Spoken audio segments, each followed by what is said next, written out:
Hip hop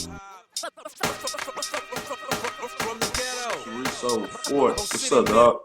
What's happening, boss? Hey, man. What's up to you, man? How was your holiday, bro? It was cool? Oh man, holidays was great. Yeah, it Huh. was great, man. Able to spend time with the family and kids. They loving it. They getting big, starting to understand. Where holidays more so. I love it because it brings us together.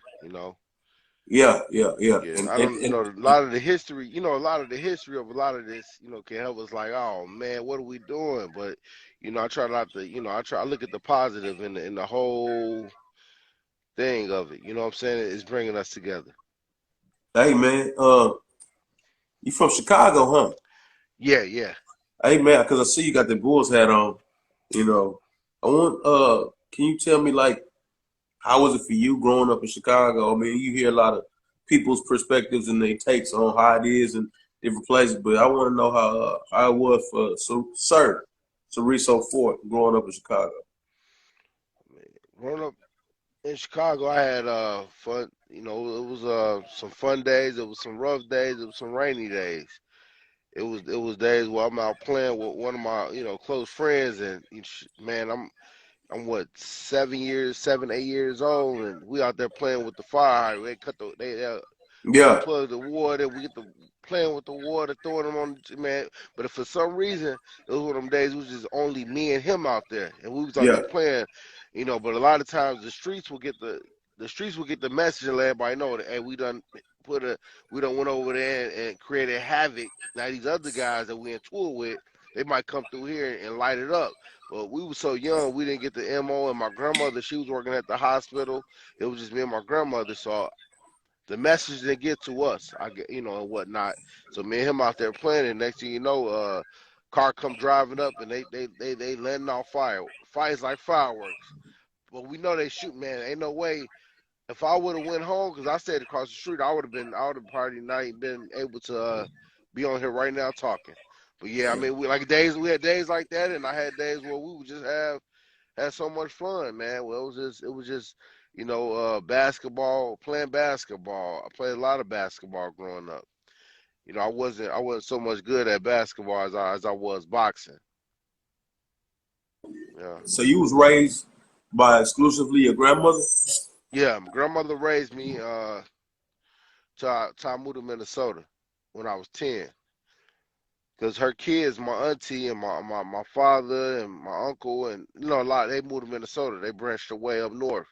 So when they moved up north, I kind of I was kind of one of the things where it was like, well, I was getting into these street fights, and I was holding my own, but at the same time, it was like the streets was kind of getting around me. The gangs, the gang culture was starting to, surround me and wanted me to be more involved in to the point where where they was looking out for all the young kids, and it's like it was becoming to be a decision where it was kind of enable me. I would have to be.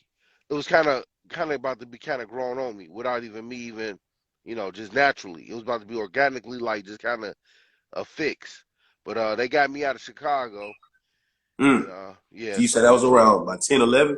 yeah, I was 10 years old. My grandma popped the she sent me out with my auntie. We went to the Mall America.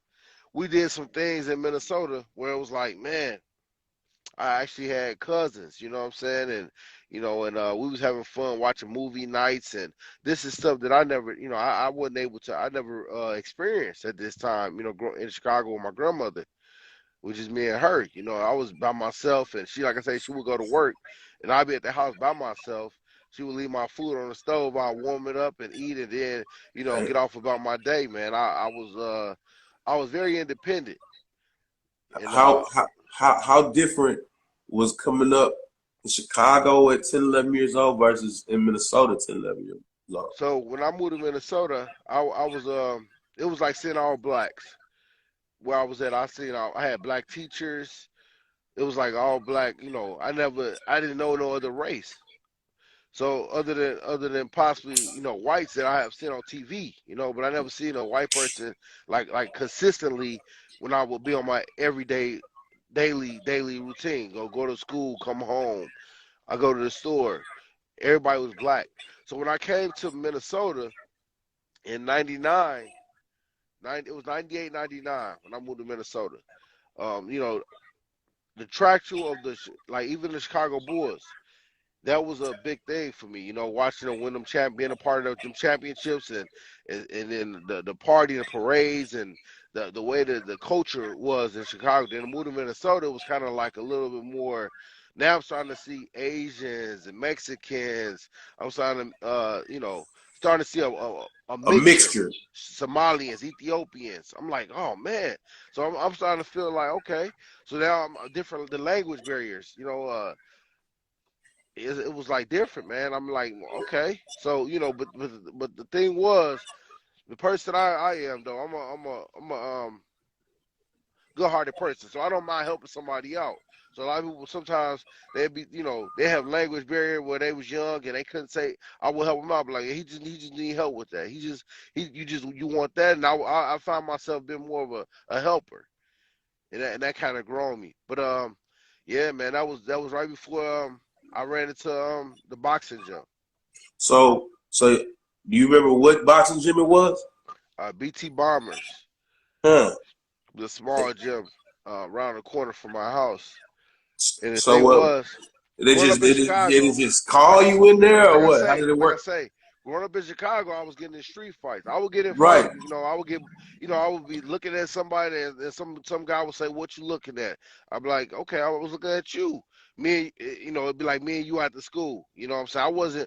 I wasn't tracking back. I was always taught like you don't run from the battle. You go to it. If they, otherwise they're gonna consistently pick on you, pick on you, pick on you. So I went after school, went to the alley, make a circle, and we squabbed it up. It was one-on-one fights most of the time, but here and there I'd be getting the best of somebody. I had a good right hand. I had long arms, and I was long. I was real, and I was like a natural at boxing. So I would be winning a fight, and all of a sudden two more cousins jump in. Now I'm Man. getting jumped. Now I'm getting jumped. So the thing was, we knew I was gifted. And the thing is, though, like I said, the gang culture was getting stronger, and they was trying to involve me around because they seen that I could fight. But then this whole thing of it was my family, they seen that and they wanted me out of there. So when I got out of there, when I got to Minnesota, eventually it was me and two other friends. We was walking and then we went into the gym. I didn't typically want to go in it. They wanted to do it, so they was wanted. I'm riding. I'm a rider. I'm like, I'm with y'all. Let's roll.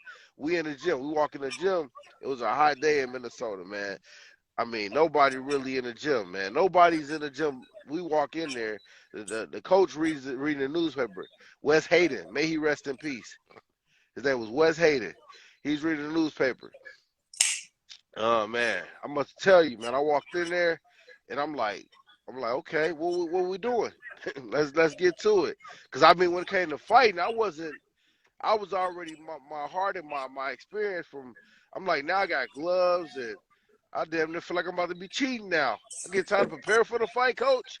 Coach said, yeah, you know. So, but the problem, the only thing that I dealt with when it didn't come that easy. I had to put some work in. I mean, some hard work. Because when it came to hitting the speed bag, the jump rope, I mean, I did not have nothing. I will have it, but then all of a sudden I mess up. I'd be like, damn, man, it was irritating to me. Like, I just had it. Then I'll be jumping rope. I have it, but then I step on the rope. So nothing was coming fluidly. So I had to I'm like, if I can get this down, I know the fight part is going to be the fun part. Yeah.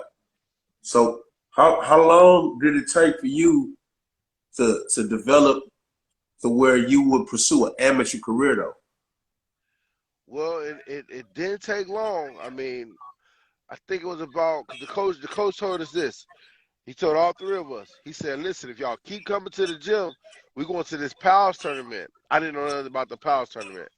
He said but when he said Walt Disney, he said, we're gonna go out, we're gonna get on boats, we're gonna get on helicopters and Walt Disneyland and different stuff. I'm like, Walt Disneyland. I'm like, okay. So it's like it's perks to this.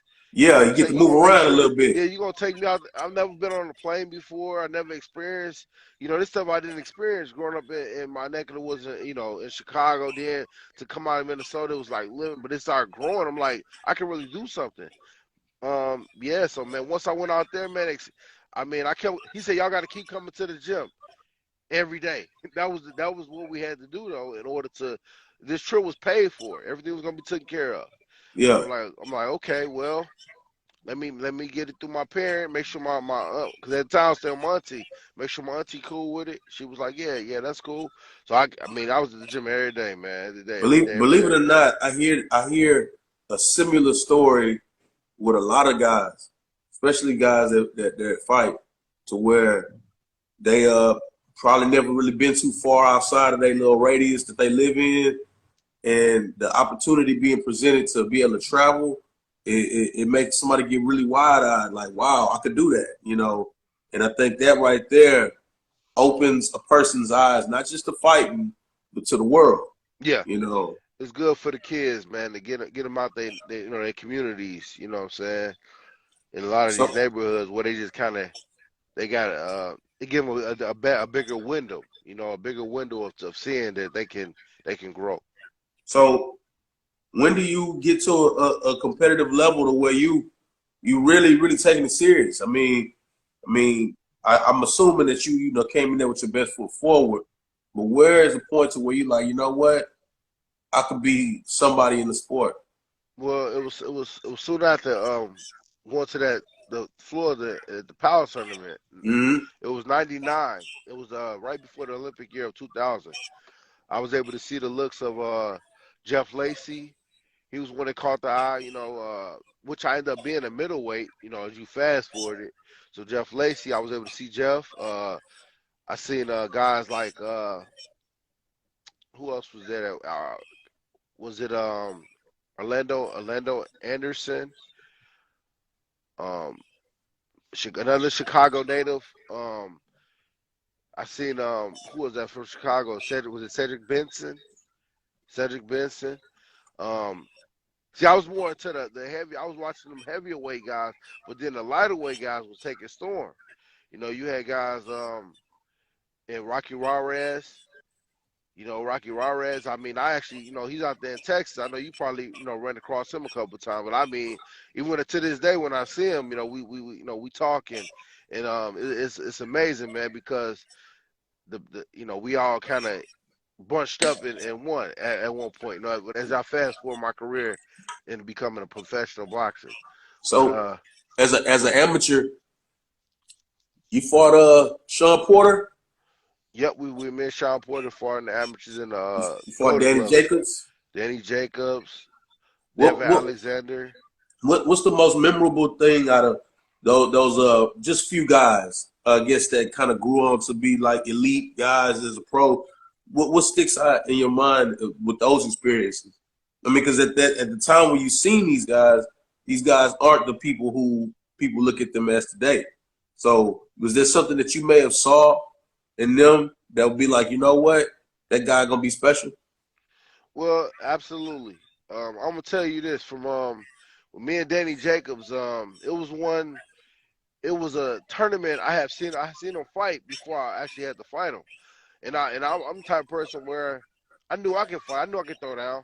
Like I tell you, I'll give you a little rundown of me. Like when I first started, when I was 12, I went undefeated. I didn't lose a fight all the way to I made it to the nationals in the silver gloves in the finals.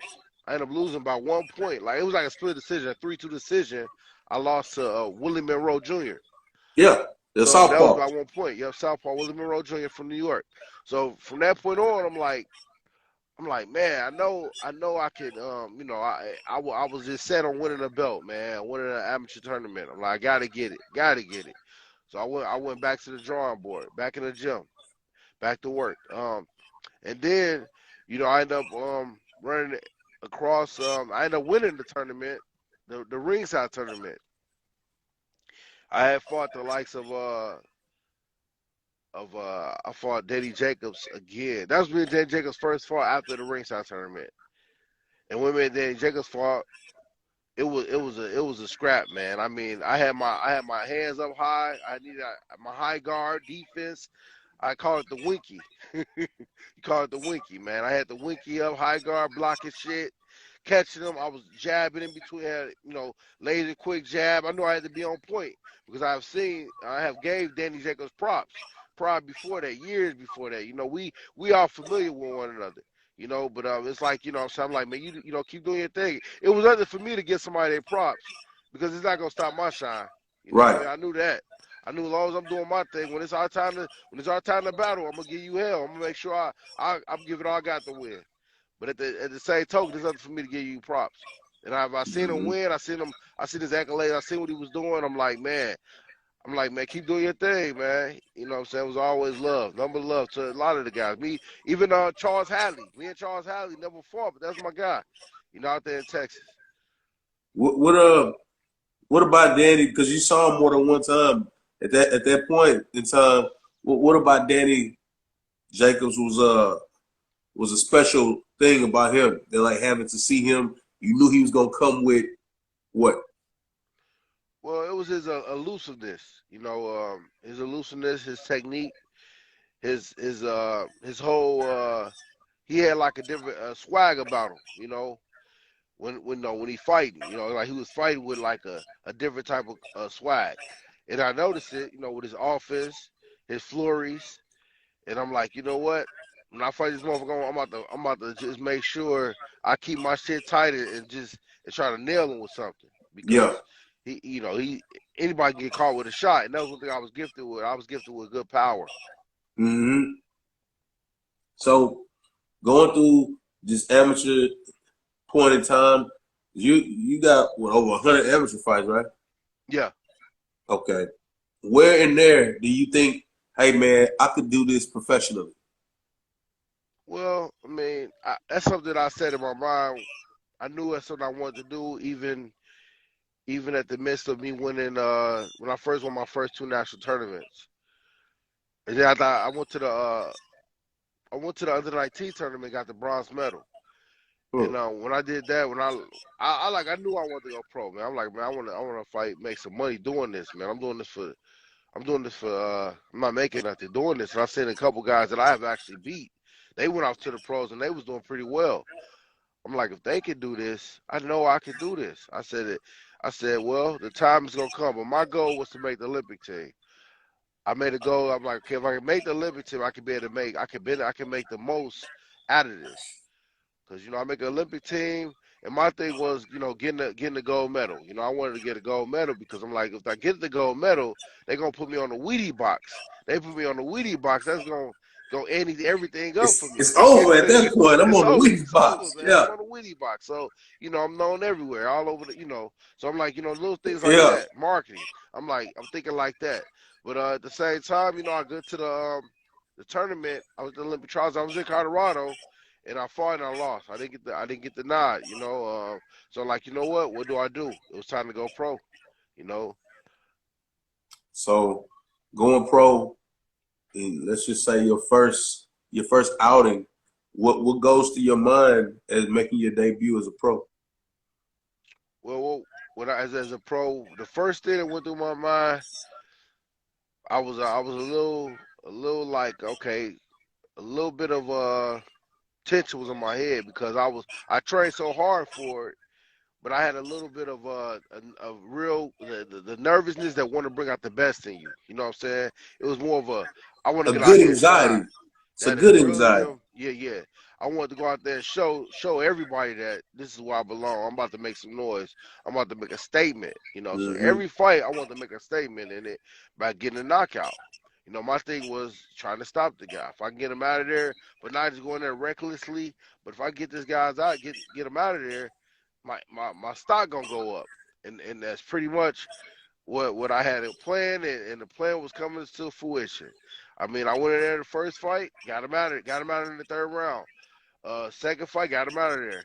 Third fight, got him out of there. But I got hurt. I dealt with a little diversity. I got hit with a shot, and I got the wiggle. I got hurt bad, man. I'm like, man, I had to weather the storm.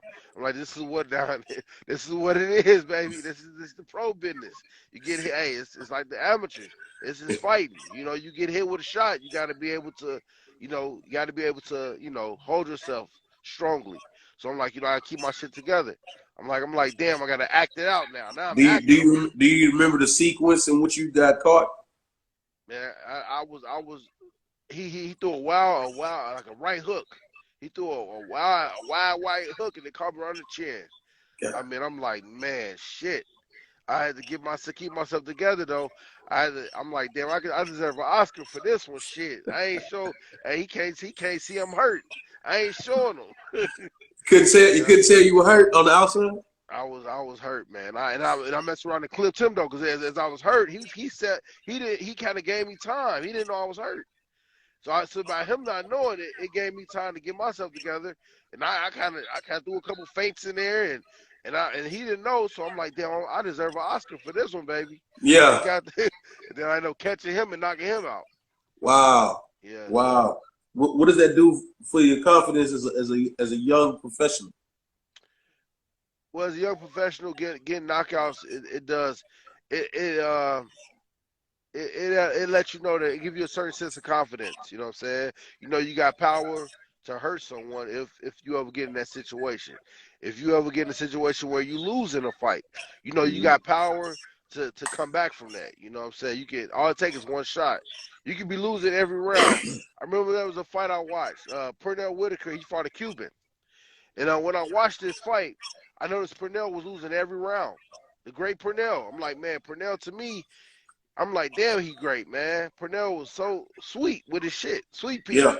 Yeah. Sweet Pea lived up to the name of Sweet Pea. May he rest in peace.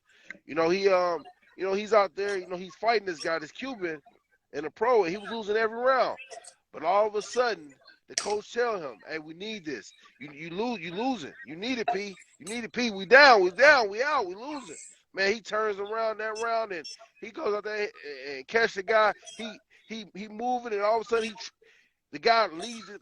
He follows him back to the rope, and once the guy get like right on the ropes, he started throwing like 10 left hands. Boom, boom, boom. I'm like, whoa, and got him out of there, stopped him. So I'm saying that right there let me know that all it takes, when you got power, all it takes is just, Here's a question for you, man. When did Floyd Mayweather Sr. come into the fold in your career? Well, I was 10-0. I was 10-0, and let me see. I moved. I was out in Florida training, and I had a manager out in Florida, and the manager in Florida was just our plan was for him to give me a certain amount of fights per year, and I was so in my city in Minnesota, I was hot. People knew me out here, so I was already making noise out here, and the promoters out here, the local promoters, was already throwing me on their shows, right? So every time there was a showing for me here in Minnesota, they would call me, and I'd be like, yeah. So I would call my manager and tell him. So it felt like I would tell my manager. My manager said, well, yeah, take it. So I would take these fights. I would keep taking them. So I'm like, ask my manager, I'm wondering, like, when you going to give me the fights that you obligated me on the contract? When are you going to give me fights?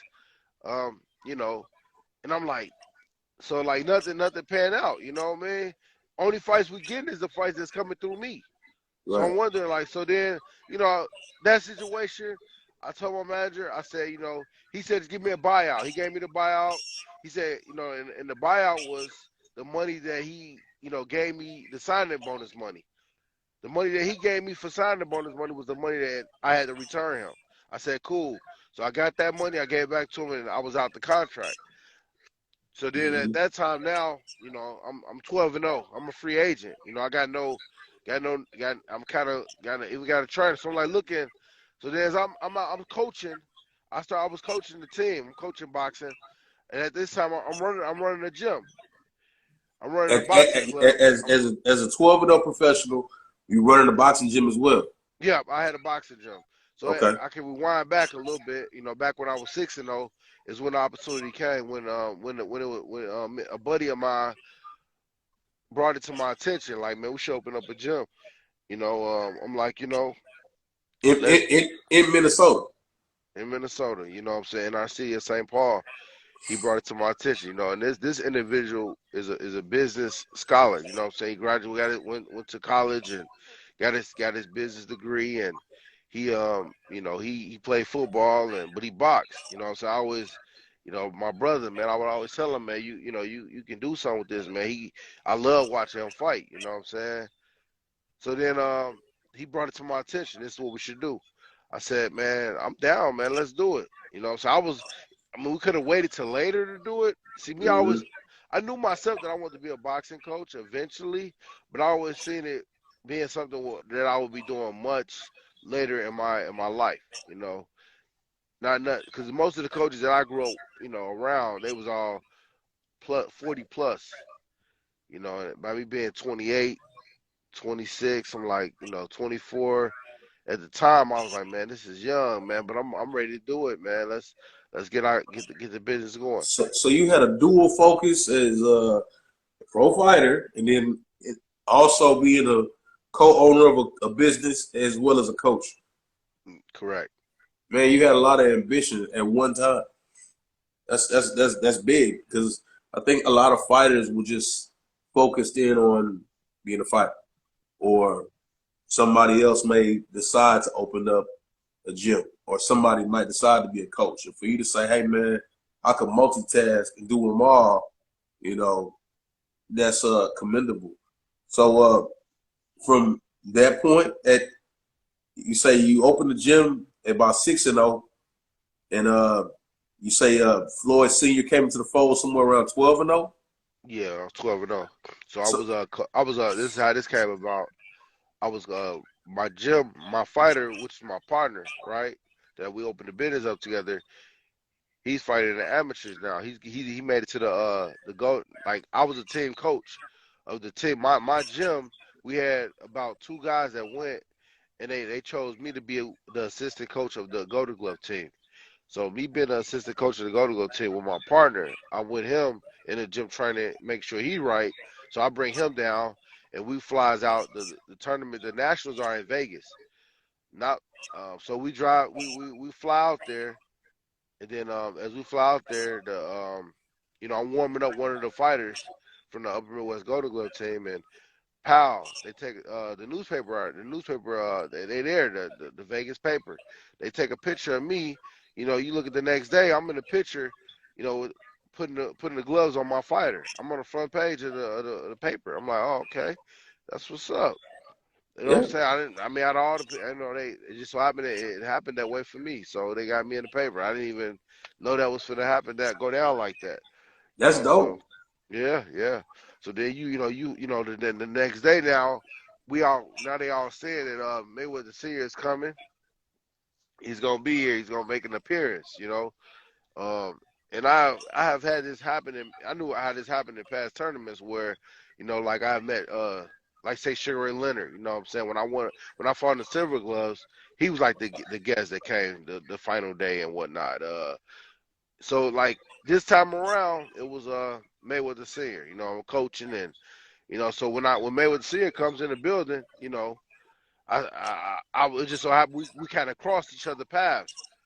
I was like, "What's up, man? How you doing? What's up? What's up, Floyd?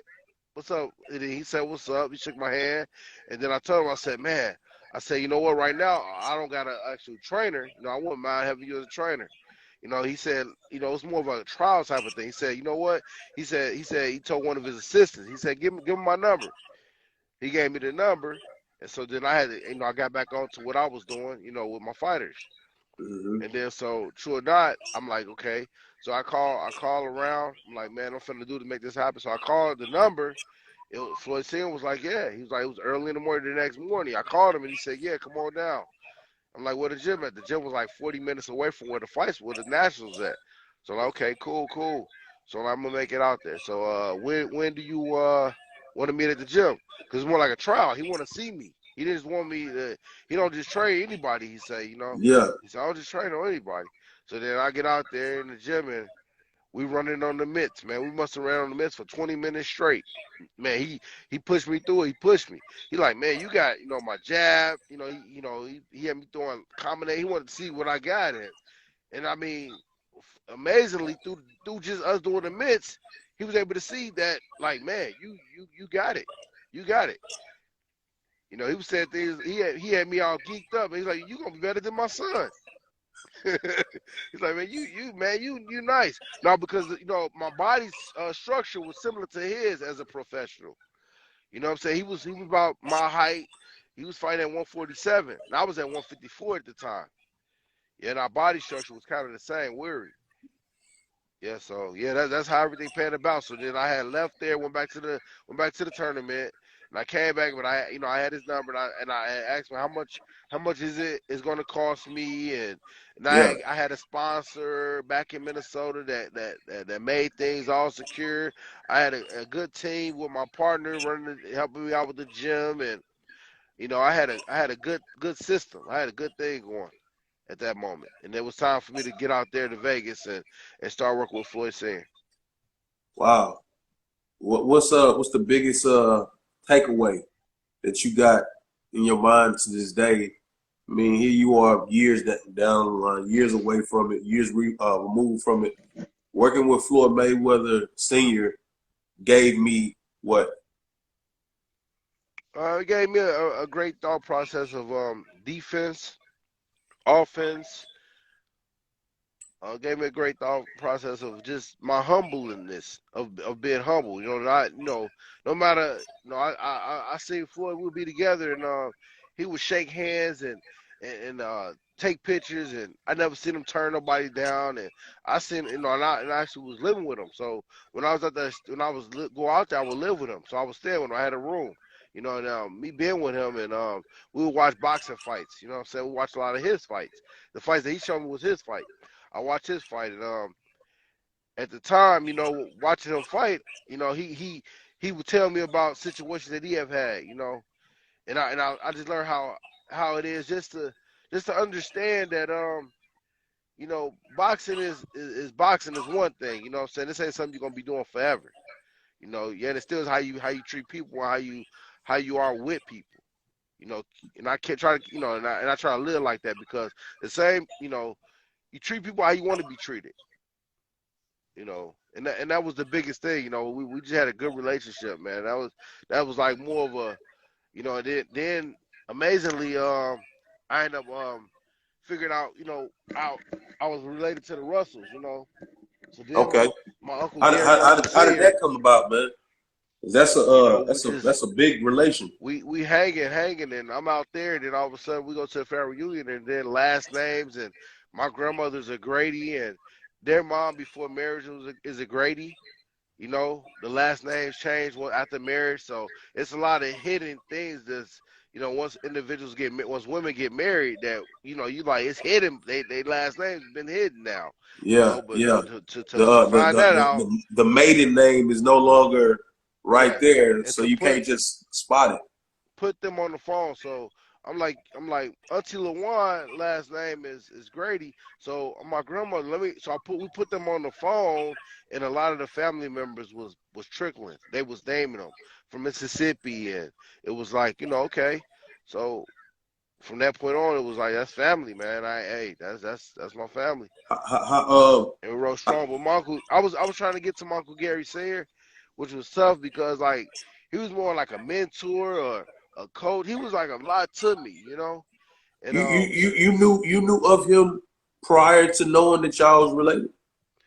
I knew of him because we was in national, amateur boxing. When I Right. was in these tournaments, I always peep, everyone around. You know what I'm saying? And yeah, yeah. So I never, but to later to fast forward and not knowing that we was related was like, you know. Was like, wow, you know what I mean? I would have been even tighter, you know what I'm saying? My situation would have been a little Yeah. deeper rooted if I would have knew that earlier. Yeah. That just tells you how important knowing who you are is to your path and your journey. Because what if you knew at 12 years old that same information? You know what I'm saying? That'd have been a big deal. You know, what do you as a trainer, as a coach, are there things that you've adopted from Floyd Sr. or not even just him, or it could be him or anybody that has kind of you crossing paths with as a coach or trainer or mentor or leader? What are the things you took from certain guys to Well, create Cerreso the coach? okay, well, from Floyd Say I took it was something that I was already kind of embedded in me though at a young age. When I first went into the gym, that coach Wes Hayden, may he rest in peace. He taught me, the jab, the jab. He's a jab crazy type, like he jab. He infamized the jab, jab, jab. I had a really good jab, in my career, and that's one thing that everything. The jab is the key. The best punch in boxing is the jab. The jab. You want to have a real strong, good jab, So we worked on having different jabs. When you fast forward back to Floyd Sr., a lot of this stuff was already sort of embedded in me, but it was like he had a little bit of something to bring what I had in me out of me. You know what I'm saying? Yeah, Like the things he would say and the things he was showing me that he did. So it was things that like that in the mix. Where what I learned with Floyd Sin was more so the time you spend with the fighter, the timing, like the time we spent together, like the time you spend with them, you can push things out of them that way, as well when we go running, and things and such, he was with me running, and he would tell me combinations to throw with the weights in my hand. he You would do know, he would do the road work with you. no, he would be riding in his nice BMW, man. He'd Okay, be but he riding was there that. with you though. He'd be that. Yeah, he'd be driving and telling me what to do out the window. That's all I needed. That's all I needed. Hey, coach. Hey, I got you. And I was doing just that. When he yell out there, I was letting him rip. And that What was the thing though.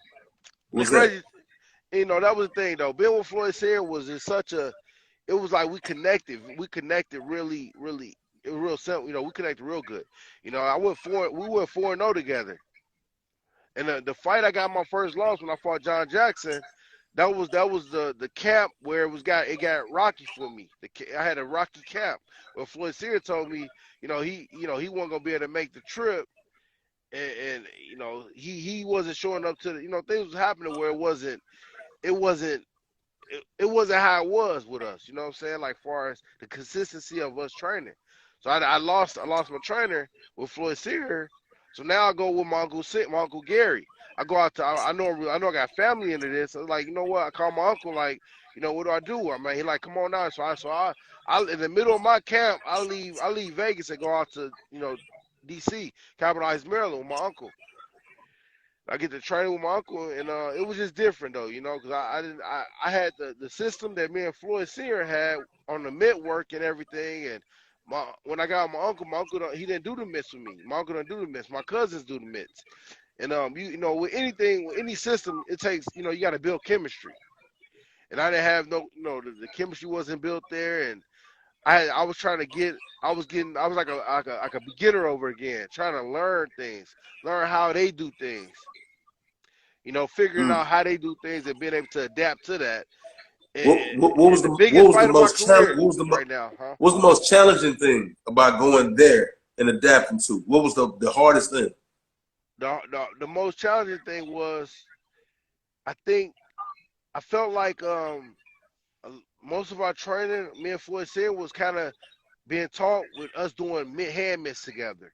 You know what I'm saying? We'll do the mitts, we'll run our mitts, do our mitt work, and then he'll be right there with me by the bag. We'll do our heavy bag work. He was always right there with me. So me not having that individual, the way we was doing things was now I was without that. You know what I'm saying? But I still had something, which I was very appreciative of, but it wasn't that. It wasn't what I was accommodating used to, you know. So you go into the situation with your family over there in DC. How competitive is that atmosphere? I was very competitive, because now I'm looking at my cousins like I'm seeing all of them man, they rumbling. They when it comes to training, the hand speed, everything's up high. So I wanna be just like I wanna my hand speed. I want to be faster than you. I don't want you to. I want to show I can be faster than you. So in that token, but I wasn't there gonna be faster than Gary Russell Jr. Jr. fast as shit. But Would when you you go out there, I'm sure you spar with one of them. yeah, me and Allen, we sparred. My uncle put me in there. It was a war, man. We went at it, man. We rumbled, man. So You talking about? so what was the sport? You say you rumbled, and what was the most challenging part about sparring? It really wasn't no challenge. It was just Good work. we had it, man. We had it. We was just at it every second of the second. We was just throwing. It was punches flying, like pivoting and hand. I mean, it was something people would love to see. Something that someone would love to see that love boxing, man. Like you watch these fights on TV. That was you never got that. You didn't get that from us. You know what I'm saying? But that's what I'm saying. That was one of the things where people would pay to see. I mean, every second of the second, we just run like throwing like hands is flying. We both getting hit with shots. We both, and it was one of the things where I think my uncle wanted to see my heart, like push him, push C. Let's see if C, C got it. C got it, man. C, hey, it was another thing where I had to pass. Every time it's always like that though. It's like that. That's in anything you do. I feel you're gonna get put to that test, and I feel like my cousin, he when we went in there and got the rumbling like that, man, that was that. You know what I'm saying? They see that we never got in there ever again. They didn't. My uncle didn't put us in there no more. They need to see He that didn't. no more. He didn't. No, he didn't put me there with none of my cousins no more after that. That was one time and one time only. What I mean, because I'm gonna keep referring to the fact that you were a coach and trainer today. What are the things that you saw that was great takeaways from being around your uncle?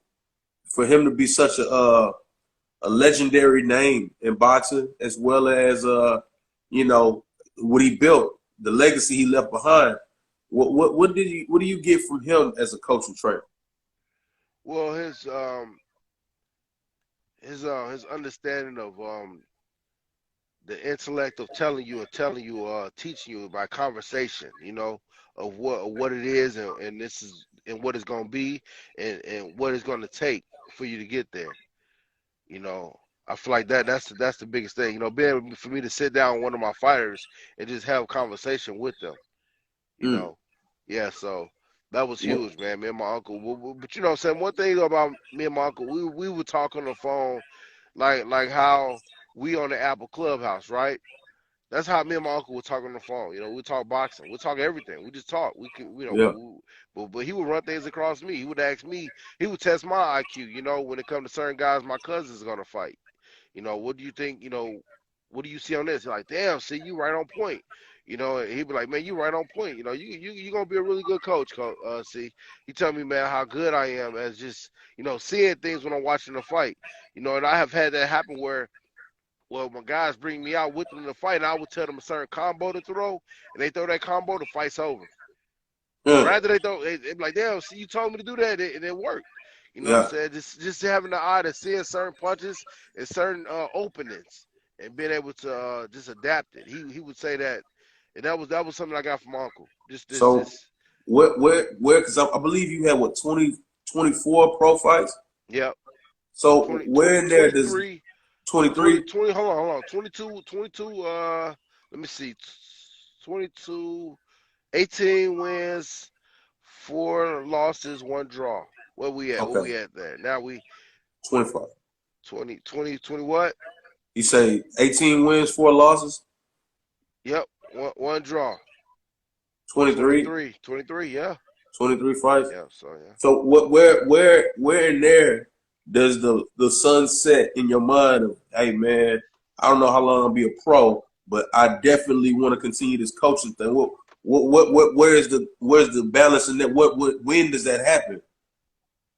Well, I knew I was gonna be well when I set into the fights where I was giving him I was giving everything I got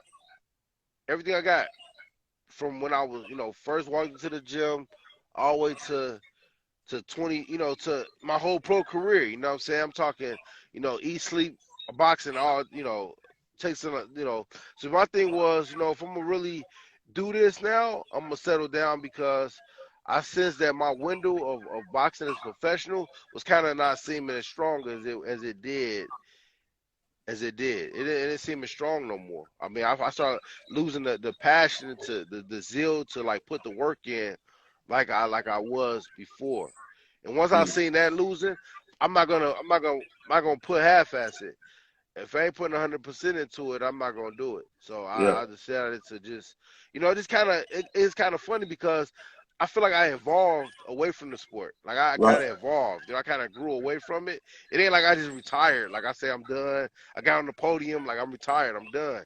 Yeah, It's sort of I evolved. I evolved off of boxing. I evolved from it. I grew.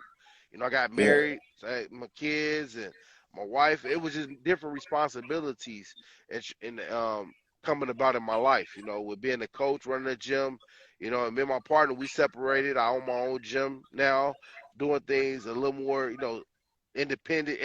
Just so now operations got to be done differently now. I can't What's the depend on somebody else to do it for me. what's the name of the gym? Sir Boxing Club. Sir Boxing Club. I know that was your name as a fighter. Uh, you grabbed that based on the how you say your name. Sir, Sir came about, like I said, this back to my family, the Russells. Gary went with Mister, and I went with Sir. Got you. Yeah, Got you. so it's all about respect. Got you. Respect, Got you. respect is huge in our family. Yeah. That respect. We very huge on respect, and that was one thing with the fighting. You know what I mean? I took that in mission of when I'm fighting, that respect factor. I So want to be Riso, respected. what who are your top three all time fighters? Top three. Hmm. You can throw in an Man, extra one if you can't it's if kind of it's a toss up. You can throw them in there. I don't care if it's it's a four lot or of five. them, but Who I you got? like. I want to go. See, the thing is, though, I'm gonna give you. I want to go on a roll of like this. I like Jack Johnson, Joe Louis, Muhammad Ali. Okay, my top three: Floyd Mayweather, uh, Pernell Whitaker, Andre Ward. You know, um, Why top is three. It could be like I like Gary Russell Jr., Gary Antoine, and Antonio. You know what I'm saying? It's like it's funny because like I seriously these are guys I like watching fight. And I continue to shit, another three. Roy Jones Jr., Mark Two Sharp Johnson, and Ricardo Lopez. what you saying is It's it's like, gonna take a damn, very specific list to give you specific names. man, it's these guys, man, that I just it's boxing. I love boxing. I'm a boxing junkie, man. I can watch. One of my favorite fights is Mayweather and Canelo Alvarez. Why? You know what I'm saying? Because the miss of that fight was like, man, there was game changer shots. Canelo almost would have caught Floyd with, but Floyd was making a miss by just a little hair inch. He was like making a miss by a little bit. It's like if that shot would have just landed, It's a Canelo, different fight. it would have been a different fight. Yeah, Canelo was on Hmm. some game changer punches. What's your favorite Gary Russell Jr. fight? It was when he first won the title, when he won his WBC title. He went out What about there and what about it? Was it just a celebratory of him winning it his was first title, it was a or stoppage. The way he this? got the guy out of there. He got him out of there. He meant business. He went out there like he always do. He mean business, and he went out there and he stopped him. The fight didn't go past. From when you rewind it back, that the same guy when he fought Adam Mares, the way he stopped Adam Mares, Gary kind of did him the same, like return. Okay, Yeah, what goes around comes around. Your yeah. time. It showed back It's up. your time now. Yeah, Yeah. yeah. So I know I have a lot of young guys that fight that I kind of be around and I talk to them quite a bit. What's something that you, after however many years, I mean, because you've been a part of boxing for what, 20 plus years, right? You know what Yeah. I'm saying? So what kind of information could you give a guy one, two, three, four fights in, he just getting started? What could you tell him that he ain't gonna know until he where you are? Well, a guy that's just beginning, I would say, get you a good team. Get you a good team behind you. A good. Make sure you got a good coach, someone you can depend on. They got some experience. That actually can help you navigate through your beginning. Your beginning can give you stories, can tell you things that they have done maybe, but your story gonna be different. But yeah, they still make sure you got a good person behind you, a good like I said, a good team is strong. Making sure you understand that you gotta listen. Listening is key. Listening to your team. How how important is for a young fighter to understand the business early? Uh, it's very important because when them contracts come, you want to make sure you're not just signing anything. Was that something that you kept in mind throughout your career or no? Yeah, absolutely. Who Yeah, I who did. put who put that on the forefront of your mind to know, hey, Cerreso, you need to know the business too. You Watching know. movies, watching shit that went down with Tyson and things I was hearing about Don King, things that I was hearing, but knowing that there was a lighter side to Don King as well, you know, ain't nothing perfect out here, you know what I mean? But I know No, that I heard both sides of Don King. I heard the good side, bad side, and no, they all the same. But for some reason, Don King ain't get thrown out there. You know what I mean? But yeah. he ain't the only one that have came So across so in so that you got path. a you got this big fight, right? And you fighting for a world title. What music you doing this ring walk to? Hmm. Shit, man, Mo City, man, whip me up something, man. We gonna come out there hard, man. Throw me something. I need something slamming, man. The beat got to be slamming, man. And you got to throw me on that too. I could get. Hey, I like see Mo City. I had you walk me out. I had you walk me out to the ring straight up. Oh man, Yeah, that's we're gonna that's make it love, happen. man. We're gonna make it. We're Hey, gonna make it rock.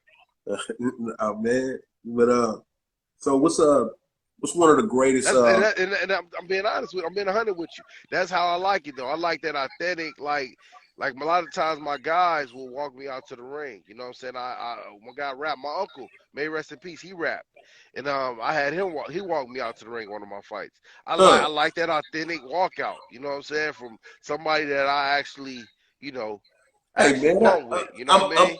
I'm honored, bro. I'm honored, bro. I Yeah. gotta tell you, I'm I'm honored, surprised man. a lot of these guys ain't pulling you, man. Pulling you out, man.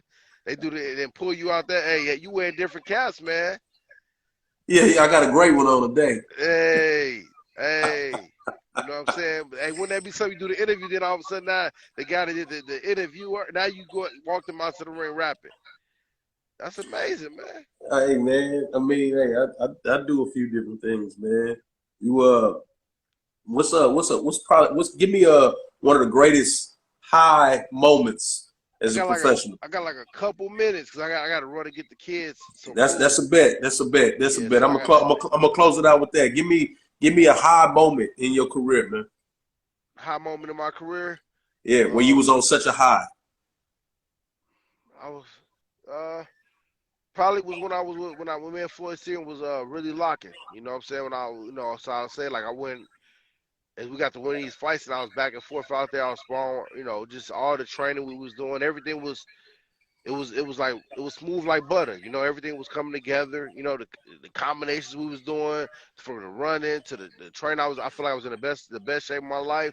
I felt as if I was on the verge of becoming real champion. Like I'm gonna be real champion. This is it. I'm gonna be that. You know, that was that was that man. That's Just dope, bro. the high. I ain't gonna hold you, man. I know you got things to do with the kids, man. Hey, Yeah. Cerriso, I'll tell you, I appreciate you. And Likewise, brother. as a huge Salute. boxing fan, or as my boy Coach Rick say, I'm not a boxing fan. I'm a boxing man. And I just appreciate people like you that contribute not just the physicality of what you do, but you also put in the intellect and the knowledge you gain into the young kids going forward, man. And that got to be applauded, man. So one time for Sir Boxing Club, man. We appreciate you, Cerriso, and we appreciate what you do, bro. And we gonna let you make it, man. You make sure you have a good day today, homie. All right, you too, brother. Salute. Salute, bro. Hip hop.